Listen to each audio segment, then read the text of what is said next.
এটা just coincidence. তাছাড়া বনির হাতের কাছে মোয়ের হাতটা ছিল, তাই হাত লেগে পড়ে গেছে ফোনটা। যাই বলো বাপু, আমার মোটেই ভালো লাগছে না।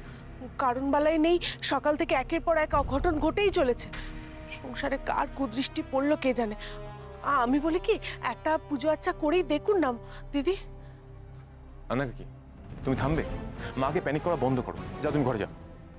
ও, ভালো কথা বললুম তা কানে গেল না, তাই তো? গরিবের কথা বাসি হলে সত্যি হয়, মিলিয়ে নিও।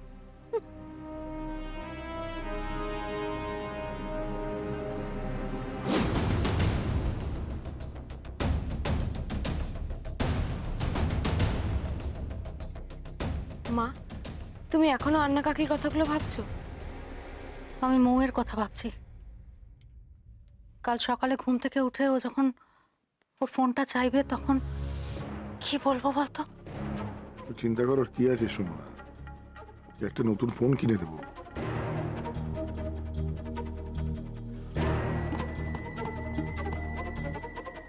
ওসব কথা বাদ দিয়ে দিদি, মেয়েটার দিকে একটু নজর রাখ। অনেক রাত হয়েছে, আমিও চলি। আয়, সাবধানে যাস। বনি, শেখর, তোরা এবার ঘরে গিয়ে রেস্ট নে। মৌ তো ঘুমোচ্ছে, দরকার হলে আমি ডেকে নেব। যা। না মা, আমি আজ মৌয়ের কাছেই থাকবো। গেভূত, বাবা, তোমরা ঘরে গিয়ে রেস্ট নাও।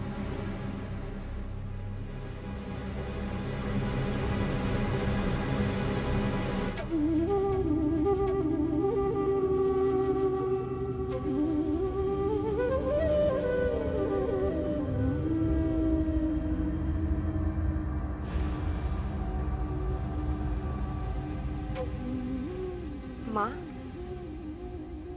তুমি সেই ছোটবেলার ঘুম পাড়ানি গানটা গাইবে? কতদিন শুনিনি।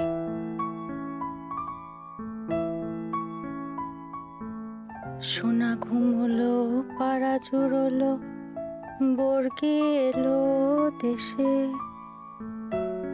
বুলবুলিতে ধান খেয়েছে, খাজনা দেব কিসে।